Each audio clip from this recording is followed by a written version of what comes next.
Hey everyone, welcome to Lost Connection Tarot. I am Benjamin Snavely, and this is your daily meditative tarot reading for Sunday, October 18th, 2020. Now today I will be using the Deviant Moon Tarot. As always with my daily meditative tarot readings, it's a 4-card spread.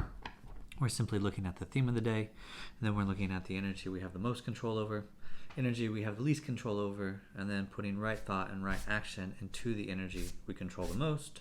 What is the most likely outcome? So let's go ahead and get into it. All right. For anyone listening, for all signs of the zodiac, what is the theme of the day?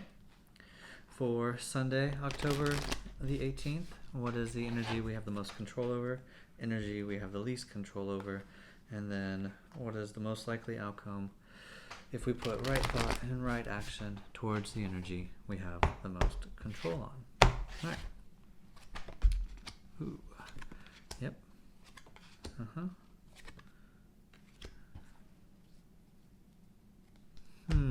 Interesting. Okay. Okay, let's see what this is. So today on Sunday, as you can see, you meet an opposite that you want to connect with. You meet something that you find an attraction towards, that you're willing to emotionally give yourself to. Now, this is the start of something, and it doesn't have to be a romantic relationship. It can be your devotion or commitment to, a new soccer team, a new gymnastics team, a new swim team. It could be, adopting a dog. It could be starting, a new career that you really emotionally care about. But recognize whatever those things are, we're dealing with emotions. So what we see 2 cups, and those 2 cups represent our subconscious. They represent our emotions. They represent anything that we are committed to or want to be committed to. We want to give of ourselves, and we want to receive from the other entity that we care about. And so most traditionally, it's a relationship. And so maybe for you guys, that is what's happening. You're going to meet somebody that there's a mutual attraction, and it's the start of something. Okay, so that is Sunday, October 18th, 2020. That's the theme of the day.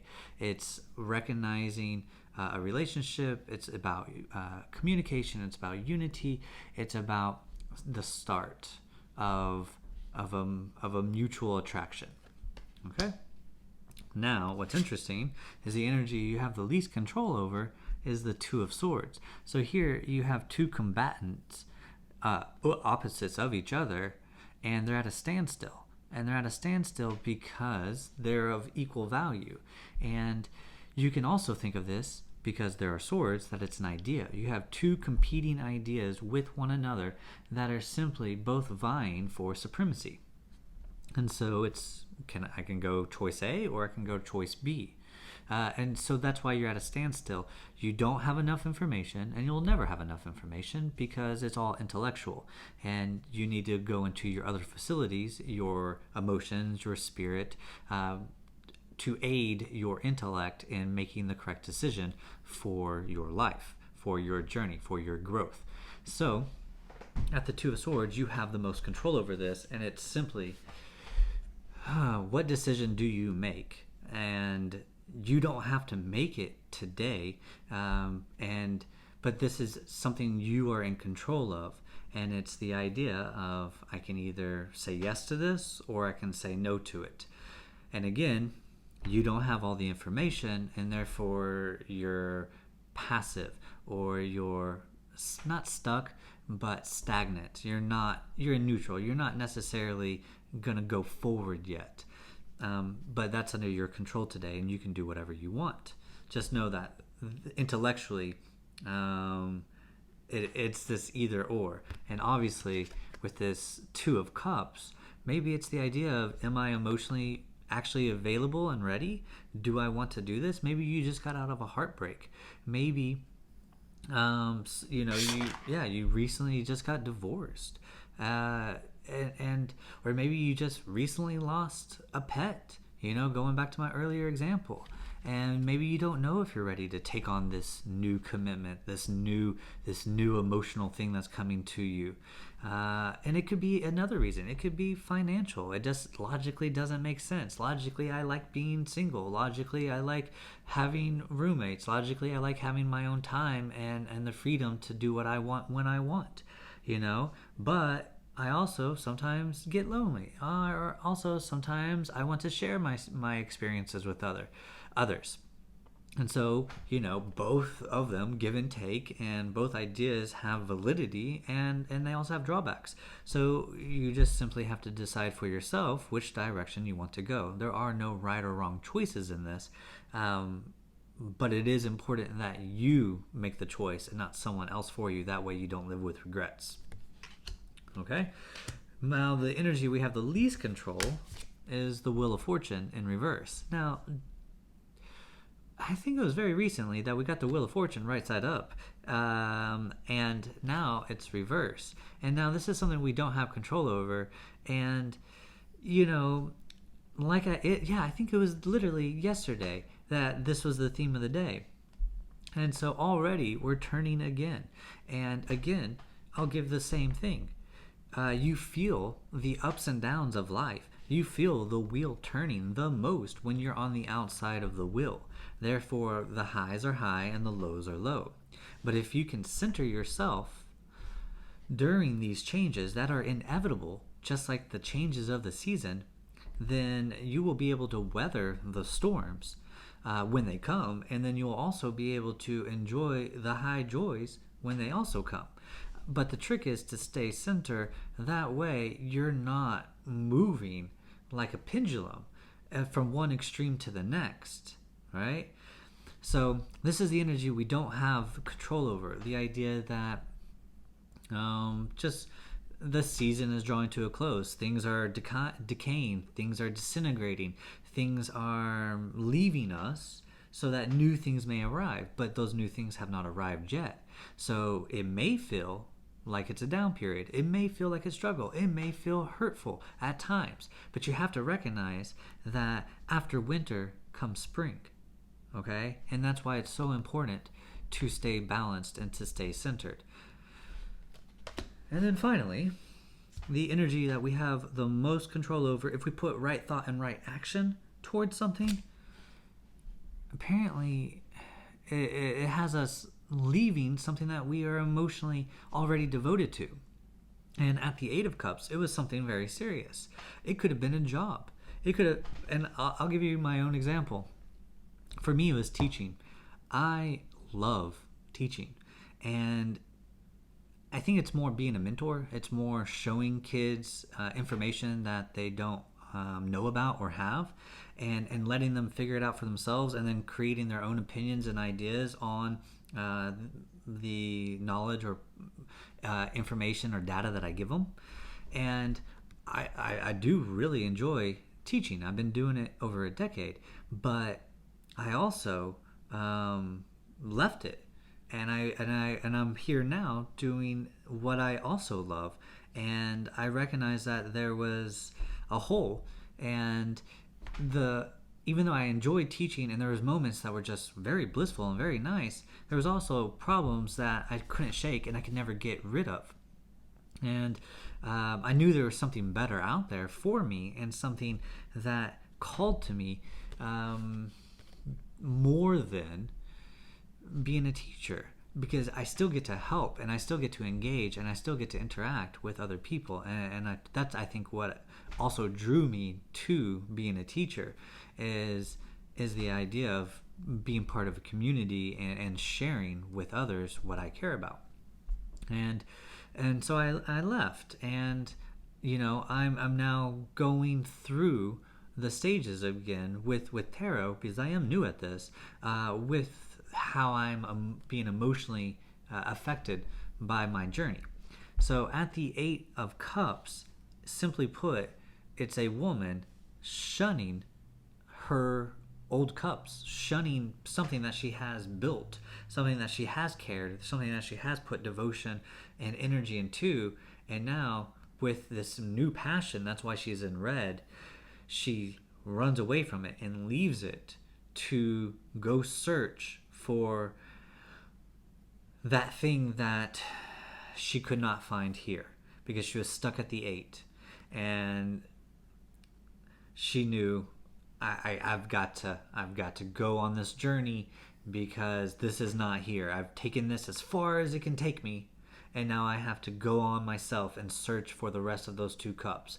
And if that means starting over, that means starting over. I mean, that's what Buddha did. He was a prince, and he left, his wife and kid to understand what it means to be a human. And now I'm not condoning any of that. Okay, what I'm simply doing is sharing what this card represents and giving you examples.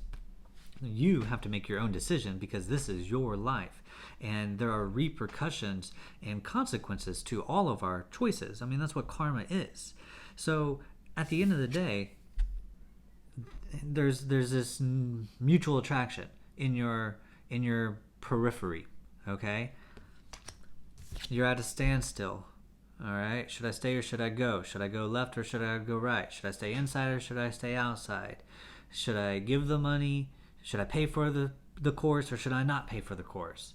Do I take 2 jobs or do I just stay with the one that I have? Do I quit my job or do I, stay and take the promotion or whatever?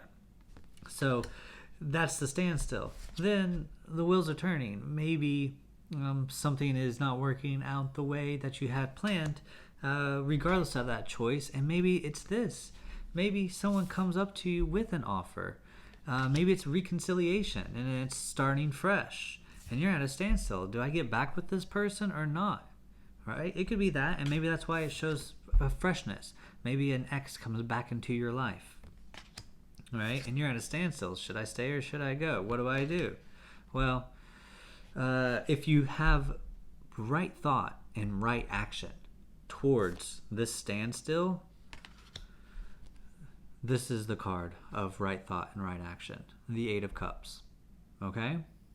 And that's all I need to say because that's what the cards read, and that is whatever you take into that is what you need to do. Just be aware that it may hurt, it may feel like a low period. It may feel like it doesn't make sense, but it may feel just like, oh, I'm destroying or tearing up a foundation, a fabric of who I am, an identity or whatever. But we can always reinvent ourselves.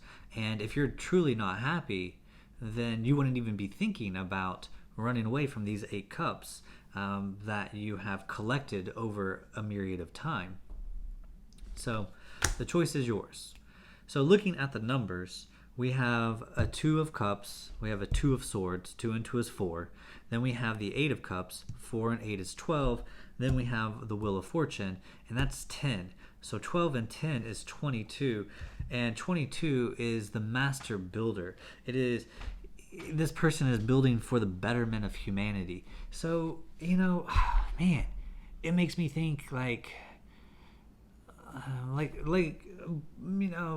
someone leaving their family for a righteous call within them to go be a Doctors Without Borders or something like that, where you literally are trying to just help or build or do something, and it takes away from other parts of your life that you lived, and now it's like I have this calling that I need to go and listen to, otherwise I'm not listening to my true self. And so it's going to be an interesting day on Sunday, and I'm curious to see how it all works out. But with the master number, whatever the decision is, whatever we decide to do, it is for our community at large, and it's we're trying to enact something greater than ourselves.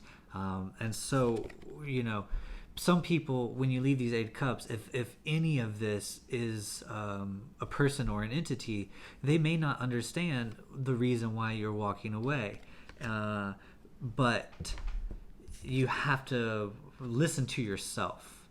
And if that's not the case, if it's simply just a lifestyle, if it's simply friends or just something, but this is emotions. And so usually we have emotions towards other things that give us emotions back, right? So, and yeah, you have this mutual attraction, something new coming in that its opposites attract, but you're at a standstill, but then something bad happens, and it may be you running. And again, stay balanced, stay in the center. We don't know what's good or bad, okay? We never know what's good or bad. It may feel bad at the time, it may feel good at the time, and then lo and behold, 6 months later we realize that it didn't work out, right? And that could have been a mutual attraction. Oh, it's good then, and then 6 months later it doesn't work out. But that doesn't mean the whole thing is bad. It just means that it went from a full apple to an apple with a core and seeds, and now it has no more value to us, and so we have to dispose of it, and then we have to continue on again. And so again, just stay centered and stay balanced and be respectful and kind, and make sure you listen to yourself and be true to yourself. And that's the best advice I can possibly give you. Make sure that you're not listening to your ego. Your ego is already at a standstill because it has 2 choices. So what you want to do is you want to sit with your emotions, okay? Then you also want to listen to your intuition, your spirit, and you're going to have faith in yourself that you're hearing the right message, because you can ask anybody their opinion and they're all going to give you different scenarios and different answers to the question that you have. And at the end of the day, you know what is right and what's wrong, and you know where you want to go and where you don't want to go, and you know who you want to be and who you don't want to be, okay? And you know what you're worth, and you know what you've been through. And so listen to your heart and listen to your intuition and feel your emotions, and then intellectually recognize that there is no perfect choice. There's always going to be ups and downs. That's the life. That's life. So there you have it, guys. Okay, I'm not going to say any more. Let's just go live Sunday and be our best selves. Okay. So my name is Benjamin Snavely. This is Lost Connection Tarot. Please hit like, hit subscribe, if of course you like what you heard. If you would like a private reading with me, you can book that through my YouTube home channel, or my homepage on my YouTube channel. If you'd like new content or different content, you can go to my Instagram feed or my Facebook feed, which are both Lost Connection Tarot. And there as well, you could book through my Square site. That's where you'll find my calendar. Just simply hit book now. Go through the list of readings that I offer and pick the best one that is suitable for your needs. So thank you guys. Have a great day. See you tomorrow.